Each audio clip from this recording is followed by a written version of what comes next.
Every image is a limited view, and the limitation on that view is the frame. There are a few things that determine framing and a few things that framing determines. Frames are often determined by a set of aesthetic principles, but they also are used to define and redefine relationships between characters and between characters and their contexts. Framing also has a conceptual or metaphorical register as well.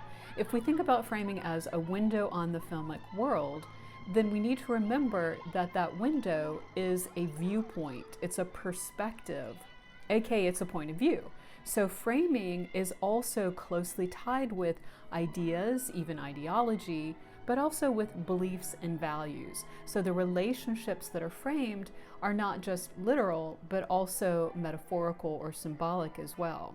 And as these clips from Rear Window remind us, whenever there's a view, there's always a viewer. In this meta-film about film and about cinematic voyeurism, we have an explicit viewer, but there's also an implicit viewer. The implicit viewer organizes the view, and that's how cinematography becomes a key factor in narration. Please pardon me if I don't get into the technical aspects of aspect ratio. It's too much math and science for me. What I want to focus on is how the aspect ratio provides us with a particular aspect. The aspect ratio determines the scope or the scale of the view. I want to start at the beginning with the Academy ratio, which is the aspect ratio provided by 35mm film. It was standardized in Hollywood in the early 30s, but was in use as early as 1928. Here we have a scene from the very first Academy Award winner for Best Picture, Wings, which won in 1927. And even though the aspect ratio seems limited in comparison with our widescreen aspect ratios, it doesn't limit the action on screen. The Academy ratio isn't just for classic films. Contemporary indie filmmakers like Kelly Reichardt also use it. Sometimes I get the sense you don't care for me much, Miss Tetherow. Oh, I have no feelings one way or the other, Mr. Meek. That's just a kind way of saying you don't like me. I don't like where we are. So that's what you think, that we're lost? I'd say that seems about the right word for it. We're not lost. We're not lost, we're just finding our way. I certainly hope so. The Academy ratio has two functions here. One, it harkens back to classic westerns like Red River and My Darling Clementine, which were also shot in Academy ratio. Secondly, the more constrained frame visually manifests the plight of the settlers. They've been led off track by their guide Stephen Meek, and now they're lost and swiftly running out of food and water. Their options are limited, and the group has to decide whether to continue to follow the guidance of Stephen Meek or move in a different direction. In the 1950s, widescreen aspect ratios like CinemaScope and Panavision were created to produce epic vistas.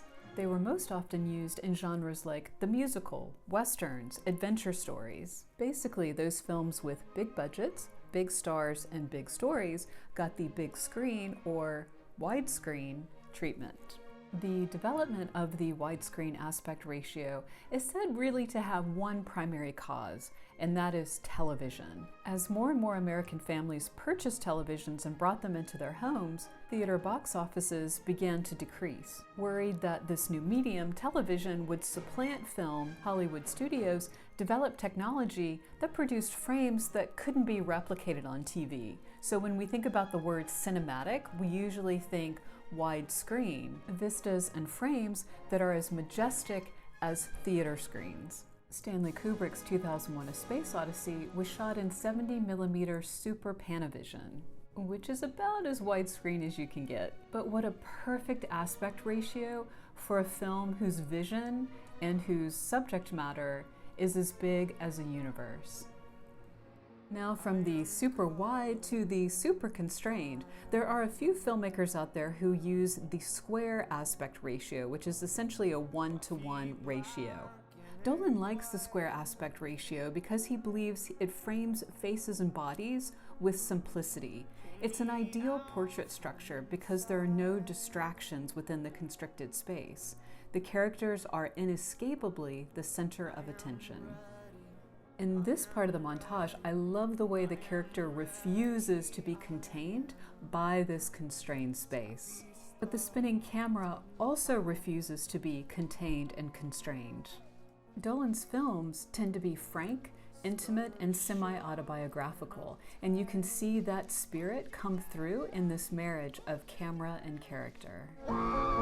Me out from inside.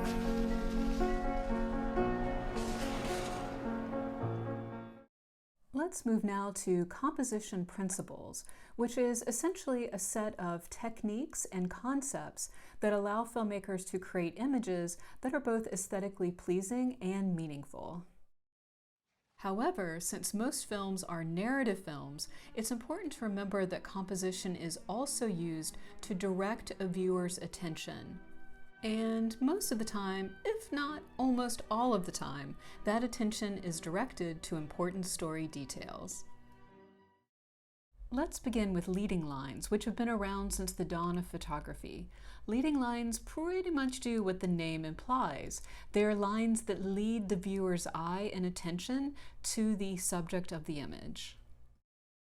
You may remember this shot from our exploration of mise-en-scène, where I talked about how costume, setting, and character position all work together to create an invisible man. But notice here how the composition uses leading lines to direct our eye to this invisible man. He may be hidden in plain sight, but the composition directs our attention to him nevertheless. Okay, so just to clarify, I'm sorry. In this scene from Cunningham, leading lines influence form and content. The lines direct our attention to the subject deep in the background, but the leading lines also define his stage, his area of performance.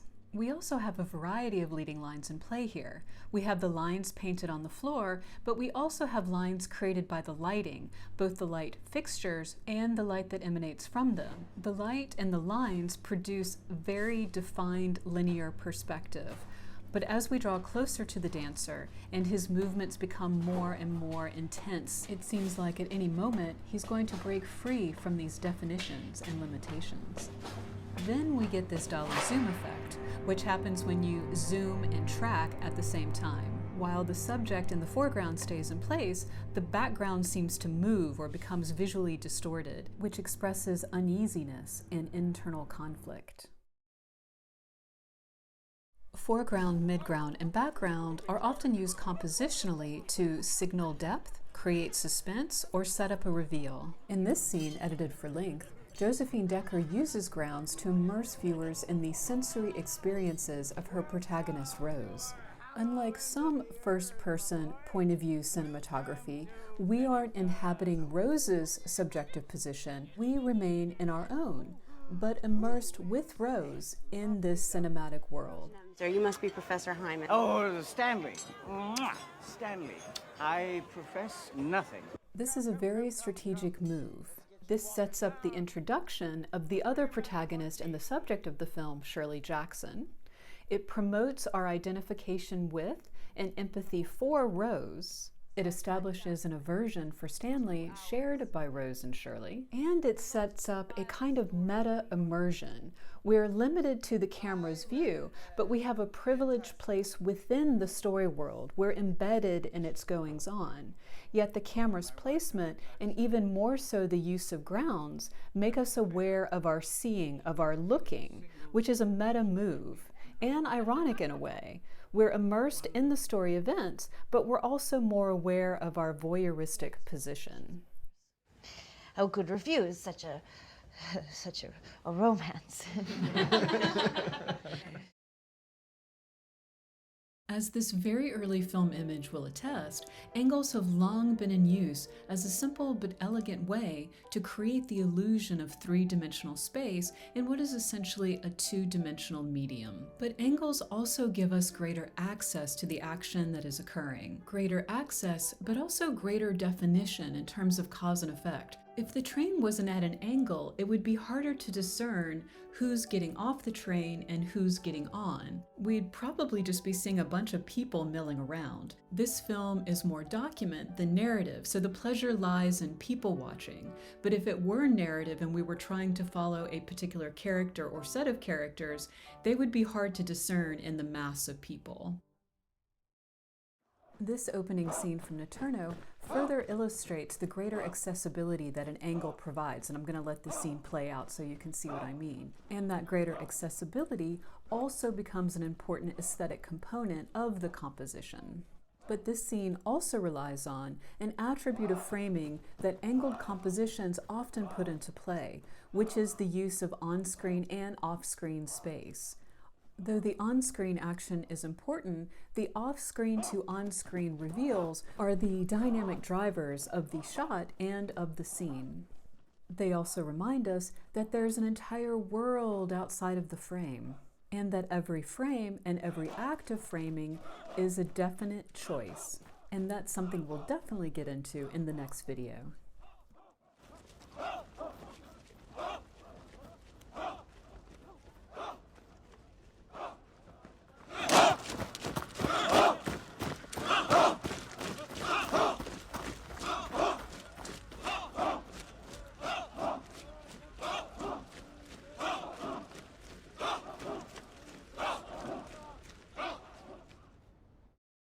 Though most cinematic compositions involve angles, some filmmakers will shoot particular scenes with flat composition. This too is a definite creative choice because a flat composition will usually signal that something is wrong. Often, a character is facing a climax in an interpersonal or internal conflict and believes that all is lost, that there is no future or no possible bright future.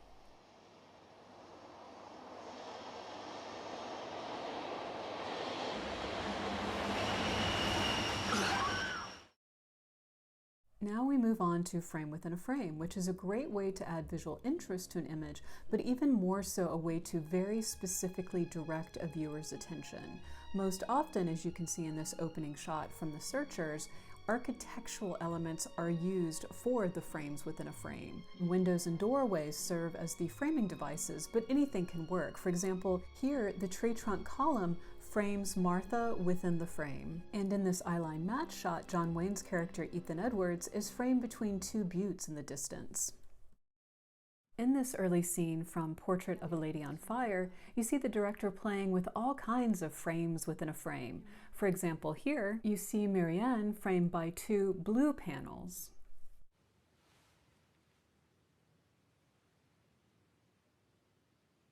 Qui a mis là ce tableau?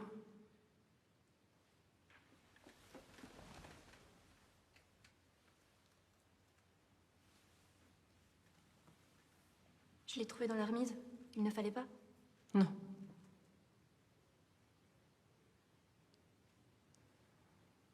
C'est vous qui l'avez peint? Here you see the painting mentioned, which is ironically unframed, framed by two young women, who also frame the camera movement as the dolly tracks closer to the painting in question, putting all of our attention onto it.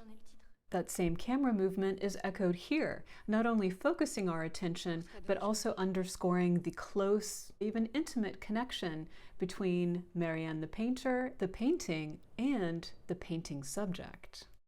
Composition principles help filmmakers create images that are visually pleasing but also easy to read, so viewers can see at a glance the important information the filmmaker wants to get across. This information may be factual or emotional. Balance, well, balance is both of these. Compositionally balanced equals aesthetically pleasing equals visually pleasurable.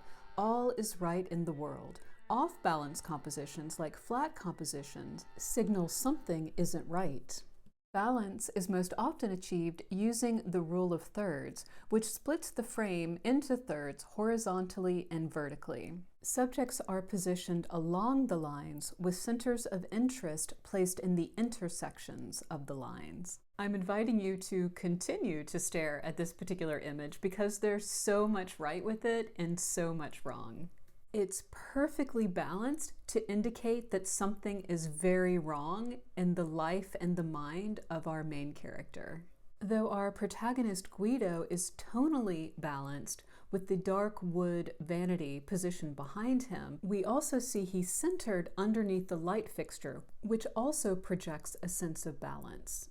If we return to the image with the grid lines overlaid upon it, we can see the composition is purposefully unbalanced. Guido, a thinner and solitary figure, is positioned closer to the back of the midground, which slightly diminishes his size, while a sink, a vanity, and another sink and 3 mirrors are positioned closer to us. That's an awful lot of visually heavy hardware, and within the image it seems to hold Guido back. And as we see, throughout most of the shot, Guido never leaves this position. He doesn't move forward and only looks back, which is a perfect visual representation for the premise of the film. Guido is a famous filmmaker who's treading water. He just can't seem to get started or move forward on his current film project.